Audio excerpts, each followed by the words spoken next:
Oke, selamat siang Bu Desi. Dalam rangka program coaching supervisi akademik, saya CGP Angkatan 11. Sebelumnya saya Emmanuel Rosi dari Ekonomi Studi Hukum CGP Angkatan 11. Kemudian saya Ibu Desi Natalina, guru mata pelajaran fisika di SMA Negeri 1 Hukum. ya, Hari ini akan dilakukan coaching oleh kepala sekolah untuk observasi, sebelum melakukan observasi, melakukan pra-observasi tentang pembelajaran yang akan saya laksanakan. baik, terima kasih Bu Desi. Jadi dalam observasi ini, khususnya tentang supervisi akademik, nanti kan ada 3 tahap nih. Pertama pra-observasi, kemudian observasi, dan terakhir pasca observasi. Nah, Bu Desi, hari ini kita mulai dengan tahap observasi. Pra-observasi ya, dan nanti setelah observasi akan dilanjutkan dengan pasca observasi. Tentu supaya Ibu Desi nanti tidak ragu, tidak aku dalam proses. Seperti tadi saya ingin bertanya, bolehkah saya menanyakan tentang persiapan ini? Karena tujuan dari pasca observasi sebenarnya supaya meningkatkan kemampuan, persiapan, kemudian komunikasi yang baik, perencanaan yang baik, dan nanti bukan pasti akan menerapkan proses pembelajaran yang lebih maksimal. Nah, Bu, saya ingin bertanya, boleh tidak?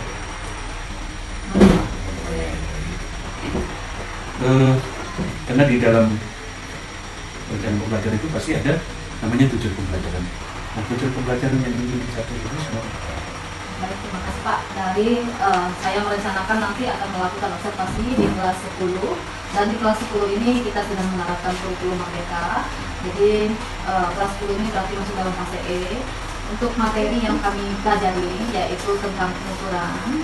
Baik Bu Desi, jadi tadi itu sudah sampaikan dengan yang terakhir media ya. Jadi dalam proses pembelajaran ini kan materi kaitannya dengan diferensiasi proses. Untuk kelancaran kegiatan ini, Ibu melibatkan siapa untuk membantu Ibu dalam persiapan, pelaksanaan, dan setelah. Silakan. Pak, terima kasih untuk membantu kelancaran dari pelaksanaan observasi ini.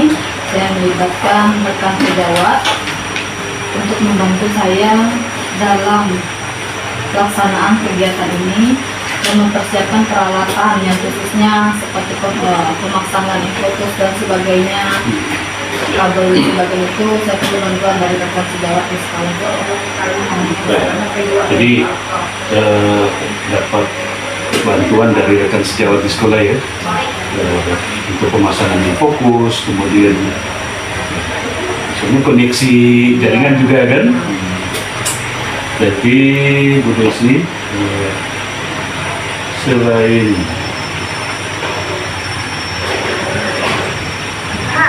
itu bagaimana dengan bentuk bantuan untuk bantuan yang diberikan? Tentunya kan support nih, tapi ada bantuan yang lain misalnya. Kira-kira ada tidak? Ada bantuan lain? Ada Pak.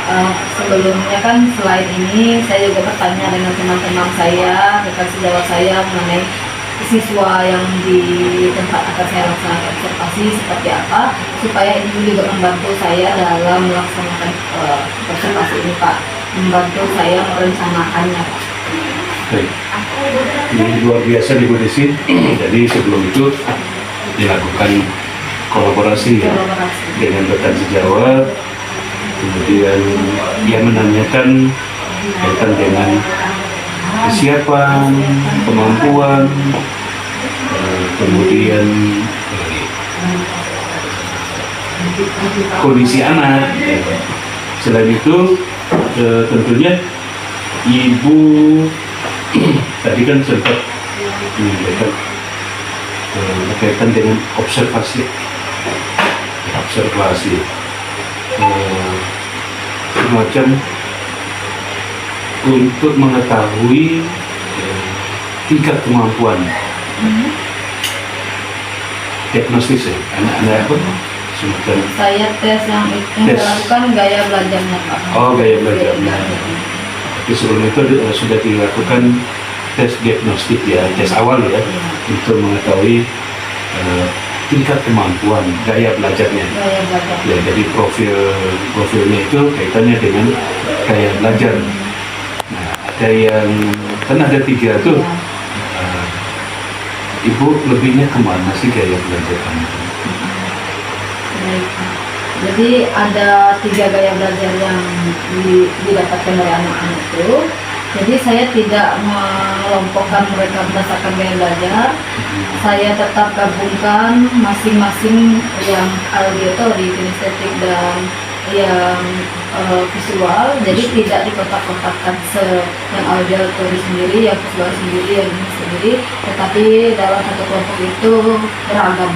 Sehingga ketika saya melakukan melaksanakan pembelajaran ini, saat anak yang tadinya tidak terbiasa dengan visual, ada teman yang visual bisa membantu untuk menjelaskan kepada teman-teman. Baik, terima kasih Bu Lisa. Ya memang betul. Tentu kita melihat gaya belajar mereka. Ada yang audiovisual, kemudian auditory, kinestetik. Saya lihat di mata pelajaran ibu ini sepertinya lebih ke kinestetik ya Bu ya. Ke kinestetik ya. Kalau begitu tentunya terakhir itu dengan ada praktikumnya nanti. Praktikum. Baik Bu Desi, terima kasih atas waktu dan kesempatan hari ini. Luar biasa. Sehat Bu? Sehat Pak. Ya, puji Tuhan. Terima kasih. Mudah-mudahan Ibu di dalam observasinya dapat berjalan dengan baik, lancar, dan bisa mencapai tujuan, khususnya tujuan yang ingin dicapai yang seperti Ibu utarakan tadi di awal. Ya, tujuan utamanya itu kan anak, kita menuntun anak sesuai dengan profil anak dan sesuai dengan filosofi diajak belajar. Terima kasih Bu, semangat Bu. Ya. Bagaimana kabarnya? Baik, sebelum memulai kegiatan pembelajaran kita hari ini, silakan ketua kelasnya siapa? Pimpin doa dulu bikin ya. Bikin doa. Bersemangat untuk belajar adalah kita berdoa kepada dari kami masih doa dimulai.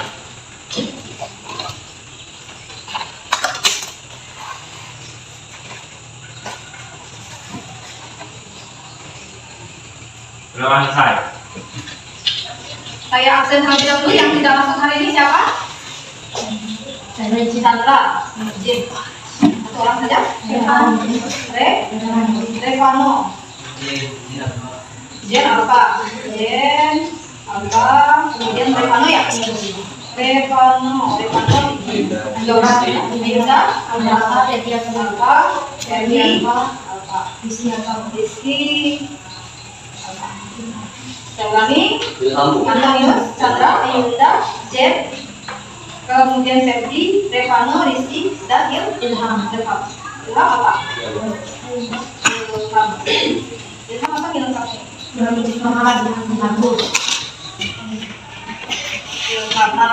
ya.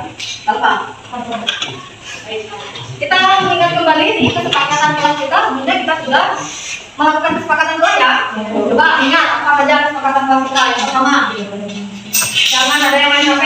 Yang kedua, terlambat hanya boleh diberikan Kelas C. Pakaian gimana? Sekarang coba cek. Pakaian orang yang pakai itu seperti apa? Nah, dirapikan dulu, lalu yang pakai jaket sweaternya dilepas. Pakai jaket, pakai sweaternya dilepas.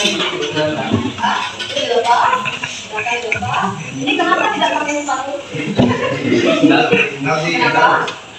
Aturan sekolahnya gimana? Boleh nggak pakai sekolah? Boleh. Kenapa pakai sendal? Kenapa pakai sendal? Hujan. Yang lain hujan juga, tapi bisa pakai sendal. Kenapa kamu pakai sendal? Ini ada beberapa orang yang silakan nanti dulu beberapa orang yang tadinya tidak pakai sepatu ya, pakai sendal. Mari dulu ke depan. Ayo bang, saya sedang dimulai bang. Jangan beda soalnya. Menggunakan sepatu apakah merupakan aturan sekolah? Memakai sepatu apakah merupakan aturan sekolah? Ya, nanti apa yang kamu lakukan, kalian berdua lakukan benar atau salah dengan menggunakan sandal?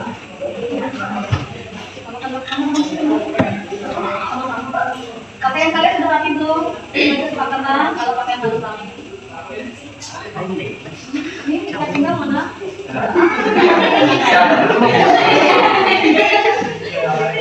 Ini.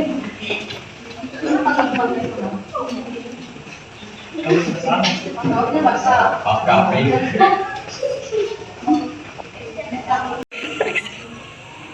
Kamu tadi tidak pakai sepatu karena kaosnya basah. Berarti sepatunya nggak basah. Ada bawah? Kenapa? Tidak di bawah. Sekarang tidak pakai sepatu di sekolah, di sekolah, apakah itu enak? Tidak enak. Kamu menyadari kesalahanmu apa tidak? Kalau kamu menyadari, tindakan apa yang akan kamu lakukan di balik itu? Kalau sudah begini, apakah kamu masih tetap tidak menggunakan sepatu? Ini aku menyadari ya, kesalahannya ya. Kita lihat nanti ya. Berikutnya kita dulu nih. Nah, kamu kenapa tidak pakai sepatu? Hah? Karena hujan sepatu kamu tak ada? Nah, kenapa kalau sepatu nggak basah nggak dibawa masuk ke dalam tas dari rumah boleh kamu pakai sandal tadi? Saya sudah ingatkan berulang kali yang bijak itu adalah mentaati aturan sekolah. Kalau di sekolah memang harus pakai sepatu, saat hujan pun kamu bisa masukkan sepatu dalam tas. Cuma boleh tidak ke sekolah ganti sepatunya. Kamu menyadari tidak kalau kamu sedang melakukan pelanggaran terhadap kesepakatan dan peraturan sekolah? Menyadari tidak kalau kamu salah? Kalau kamu menyadari tindakan apa yang kamu lakukan berikutnya? Pakai sepatu, masukkan dalam tas. Kalau benar-benar kondisinya kamu nggak bisa menggunakan sepatu, pakai sandal dari rumah, masukkan ke tasnya sampai di sekolah, nanti dengan sepatu. Ya. Dengan kamu tidak pakai sepatu begini, cuaca dingin ini, sebenarnya kamu sedang kedinginan. Guru itu punya aturan sebenarnya untuk kebaikan kalian. Kenapa pakai sepatu? Cuaca dingin, kamu nggak akan kedinginan. Sekarang cuacanya dingin, kamu nggak pakai sepatu dan sebagainya, saya yakin kamu sudah kedinginan. Bagaimana berikutnya? Langkah berikutnya kalau hujan kamu masih mau pakai sandal, silakan dulu atau pakai sepatu. Jadi perbuatannya ya, misalnya lagi. Kenapa tidak pakai sepatu? Hujan. Kenapa hujan yang lain bisa tetap memakai sepatu? Kamu kalau hujan nggak bisa pakai sepatu. Sepatu basah? Tidak. Kalau sepatu tidak basah, masuk ke dalam tas dengan angin. Rumah di mana? Jalan kaki begini. Pakai motor lagi, bisa masukkan dalam jok. Berarti ini sebenarnya adalah kesengajaan, benar nggak? Sengaja atau memang ada alasan lain? Sengaja atau ada alasan lain? Tidak menggunakan sepatu itu sengaja atau ada alasan lain? Senang, sengaja. Kamu ada nggak kesalahan itu? Ini sepatunya di mana? Sandalnya tadi di mana? Siapa yang ambil? Marah nggak ketika guru marah? Marah, kalau marah berarti Tadi kamu belum menyadari kesalahan. Bang, halo. Ini kamu kan marah ini. Kalau kamu masuk, kamu sambil diambil marah. Enggak, ini. Kamu? Enggak. Tidak marah. Nah, berarti besok jangan ulangi. Tindakan apa yang kalian lakukan ada berikutnya. Kalau kerja, tetap ada. Tapi ya. Oke, silakan. Ini juga berlaku kepada teman-teman yang lain. Taati dan aturi peraturan yang sudah ada. Ya. Semua peraturan pasti tujuannya baik untuk ketertiban dan keamanan sekolah. Jadi kalau sekolah kita ini mau dilihat orang bagus, dari pakaiannya harus rapi, seragam. Yang namanya seragam itu kalau sepatu kaitannya dengan seragam. Gak ada yang orang pakai seragam tapi pakai sandal jepit, gak ada. Jadi fungsinya sepatu tadi juga memberikan kehangatan. Malah di kondisi hujan begini, jangan sampai kamu gak bawa sepatu, ya. Yang lainnya. Baik, kita lanjutkan untuk hari ini. Sebelumnya, pernahkah kalian mendengar kata pengukuran? Pernah? Nah ya. Nah, di pembelajaran hari ini kita akan belajar tentang pengukuran. Ketika mendengar kata pengukuran, apa yang ada di benak kalian? Apa yang ada di benak kalian ketika mendengar kata pengukuran? Pengukuran? Apa yang ada di pikiran kalian ketika kalian mendengar kata pengukuran? Mengukur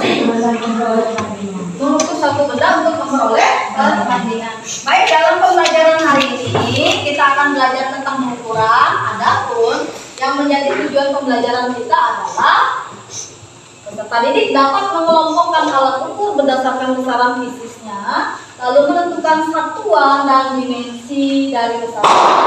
Kemudian secara umum indikator yang ingin dicapai kita adalah peserta didik dapat menerapkan prinsip-prinsip pengukuran dan melakukan penyelidikan ilmiah dengan menggunakan alat ukur panjang serta menyajikan hasil penyelidikan. Maka dalam pembelajaran kita hari ini kita akan menggunakan discovery learning untuk model pembelajaran. Di sini peserta didik nanti akan berkelompok.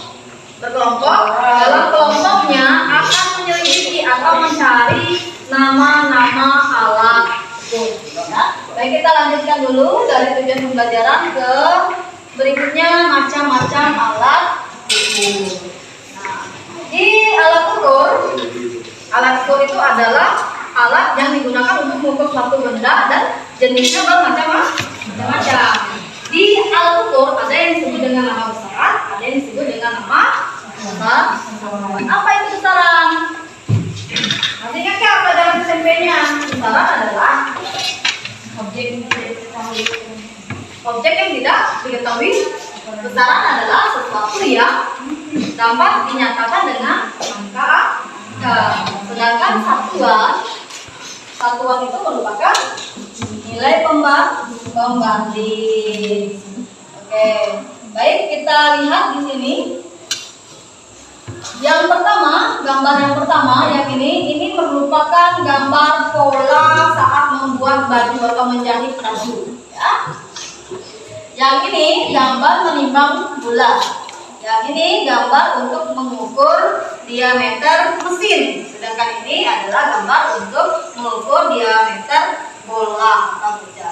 Coba kalian amati. Setelah diamati, silakan kalau ada yang ingin mengajukan pertanyaan. Dari gambar yang ada di depan, silakan ajukan pertanyaan. Ada pertanyaan? Baik, kalau tidak ada, nih Ibu yang ajukan pertanyaan. Tahukah kalian bagaimana bila dalam kehidupan kita tidak ada alat ukur? Bagaimana ya kalau kita tidak punya alat ukur? Apa yang terjadi kalau kita tidak punya alat ukur? Mau bikin baju jadinya gimana? Kebesaran, kecilan, semua itu. Mau bikin rumah, bikin ruangan kelas ini, apa yang terjadi kalau tidak ada alat ukur? miring-miring, ukurannya tidak sesuai, tidak jadi seperti yang diinginkan. Ya, penting nggak alat ukur? Ini sangat penting ya alat ukur. Nah, apa bedanya alat ukur yang tadi di 4 gambar ini? Gambar yang pertama, ini mengukur panjang atau pola pakaian kalau kalian potong baju gitu ya. Nah, ini menggunakan alat ukur panjang. Sedangkan yang ini menimbang gula. Yang ini mengukur diameter mesin, yang ini mengukur diameter bola. Apa perbedaan dari keempat gambar ini? Bentuknya gimana? Ada ya? Ada ya? Satuannya, kalau gambar yang pertama ini satuannya apa nih? Kalau mengukur panjang, kita kan mengukur baju nih, mengukur pola baju panjangnya nih. Bisa jadi satuannya. Kalau yang ini, kalau nimbang kilogram. Kalau ini diameter nih, satuannya. Kalian tahu alat apa yang dia gunakan? Tidak tahu. Oke. Nah, ini untuk mengukur diameter satuannya. Jadi apa yang membedakannya? Selain dari satuan, sudah benar satuan tadi ya. Ada apa lagi? Ada apa lagi yang beda? Satuannya, terus kegunaannya. Ada ya? Fungsinya untuk mengukur panjang. Ada ya? Fungsinya untuk menimbang berat atau massa. Dan ada yang untuk mengukur diameter. Lalu berikutnya, tahukah kalian kaitannya pengukuran, besaran, dan satuan? Apakah pengukuran, besaran, dan satuan punya kaitan? Punya. Apa kaitannya? Contohnya. Kalau kalian mengukur panjang buku saya ini, di buku ini ya, kalian ukur. Pakai apa kalau mengukurnya? Mistar. Setelah kalian ukur, kalian dapatkan apa? Hasil pengukurannya. Hasilnya berupa apa? Berupa angka dan besaran. Berarti pengukuran menggunakan alat ukur, besaran dan satuan punya kaitan. Baik, angka selanjutnya. Nah, di sini silakan kalian duduk pada kelompok seperti yang pernah Ibu bagikan, terdiri dari 4 sampai 5 orang di satu kelompok. Silakan duduk dulu di kelompoknya, kemudian saya akan bagikan lembar kerjanya. Ya, kelompok yang pernah kita baca di pelajaran kita sebelumnya. Silakan.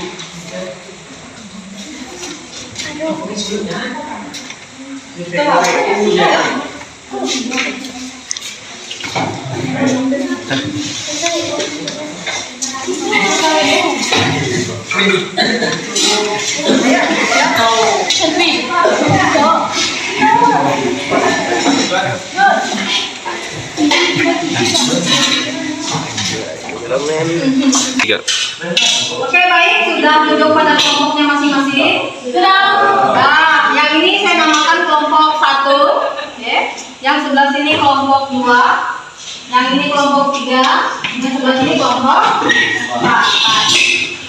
Baik, di sini kalian akan berdiskusi secara kelompok. Ini lembar kerja seperti yang ditampilkan di depan.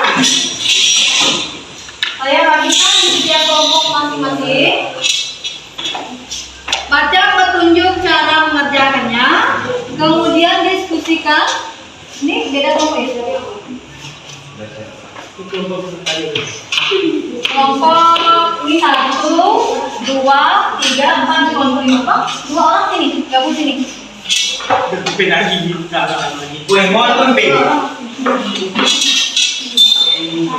Silakan diskusikan dengan teman-temannya. Tugas kalian adalah masing-masing peserta mengenalin tabel yang ada di sebelahnya. Jadi sebelah itu ada tabel. Nah, kalian cari nama alat ukur yang ada di gambar ini. Ini kan ada A, B, C sampai L. A itu nomor apa? Lalu dicari di Setelah dari sifat ini, nama alat ini apa? Gunanya. Ya, dibagi dalam satu kelompok. Boleh juga gunakan HP-nya untuk mencari informasi. Kalian bisa gunakan ini juga buku yang ada di belakang saya. Nanti langsung cari di tempat di sini ya. Silakan bekerja. Bagi tugasnya dengan teman-temannya.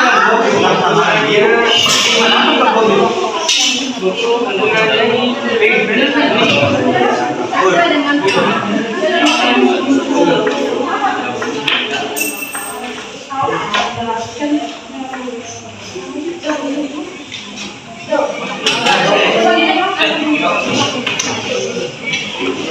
kalau ada pertanyaan ada masalah boleh ditanyakan bagi yang A, yang B, yang C, boleh silakan